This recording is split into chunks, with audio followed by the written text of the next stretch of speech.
अस्सलाम वालेकुम। अगली वीडियो में हमने देखा था ज़कारिया अलैहिस्सलाम मरियम अलैहिस्सलाम के पास ताज़ी बेशुमार फलें देखकर हैरान थे और फिर उन्होंने सोचा कि अगर अल्लाह मरियम अलैहिस्सलाम को इतनी सारी फलें दे सकते हैं तो वो उन्हें औलाद से भी नवाज सकते हैं।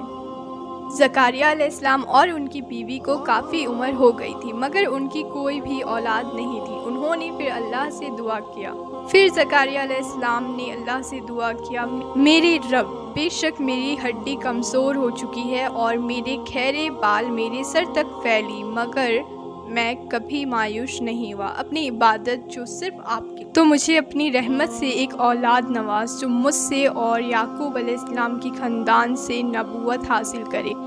अल्लाह हमेशा अपने सच्चे बंदों की पुकार जरूर सुन। जब ज़कारिया अलैहिस्सलाम मेहराब में नमाज अदा कर रहे थे, फरिश्ते वहाँ पहुँचे। सूरह अल मरियम में फरमाते हैं, वो फरिश्ते वहाँ पहुँचे और उन्होंने कहा कि ए ज़कारिया, हम तुम्हें एक बेटे की खुशखबरी देते हैं जिसका नाम याहया होगा, एक ऐसा नाम जो कभी किसी का ना रखा गया। सूरह मरियम में अल्लाह ने ज़कारिया अलैहिस्सलाम का वाक़या बयान किया है। सूरह मरियम की आयत नंबर 8 में फरमाते हैं, ज़कारिया अलैहिस्सलाम को अल्लाह के प्लान पर पूरा यकीन था।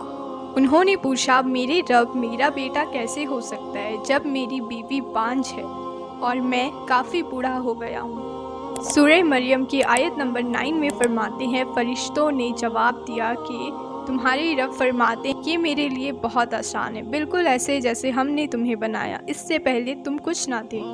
ज़कारिया अलैहिस्सलाम बहुत खुश हो गए थे और अल्लाह का शुक्र अदा कर रहे थे। फिर उन्होंने अल्लाह से फरियाद की कि उन्हें कोई निशानी भेजे ताकि उनकी बीवी राज़ी हो। अल्लाह ने फरमाया, तुम्हारी निशानी ये है कि तुम 3 दिन तक लोगों से बात ना कर सकोगे, सेहतमंद होने के बावजूद।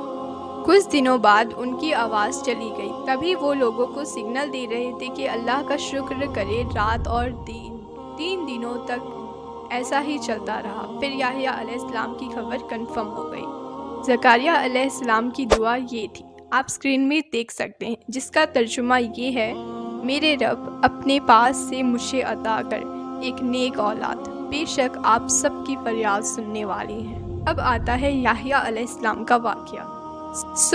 याहया अलैहिस्सलाम को बिब्लिकल स्क्रिप्चर्स में जॉन भी कहते हैं। वो एक मौजज़ा बच्चे थे जिन्हें ज़कारिया अलैहिस्सलाम और उनकी बीवी को बुढ़ापे में नवाजा गया था। याहया अलैहिस्सलाम दूसरे बच्चों से बहुत मुख्तलिफ थे। जब दूसरे बच्चे खेल में मशरूफ़ रहते, वो इल्म पाने में मशरूफ़ रहते। वो अपना खाना जानवरों में बांटते और उनके पास कुछ न बचता सिवाय कुछ फलों के जो वहाँ के दरख्त में मौजूद रहती। अल्लाह ने फरमाया, ए याहया, इन लिखावटों को पूरी मजबूती से पकड़ रखो। अल्लाह फरमाते हैं, हमने उन्हें मोहब्बत और पाकीज़गी भी अता की। वो हद से ज़्यादा नेक और काबिल तारीफ़ थे। वो अक्सर जंगल में सो जाया करती क्योंकि उन्हें कुदरत से बहुत मोहब्बत था। कई दफ़ा उनका सामना जंगली खतरनाक जानवर से भी हो, मगर वो उनकी दयालु और रहम दिल देखकर उन्हें बिना नुकसान पहुंचाए वहां से चले जाते। एक बार ज़कारिया अलैहिस्सलाम याहया अलैहिस्सलाम को 3 दिनों से नहीं देखे थे, तो वो उनकी खोज में निकल गए और उन्हें एक कब्र के अंदर पाई, जो कब्र उन्होंने खुद अपने लिए खोदा था। ज़कारिया अलैहिस्सलाम कहने लगे, ऐ मेरे बेटे, मैं तुम्हें कब से ढूंढ रहा हूँ और तुम यहाँ इस कब्र में लेटे हो।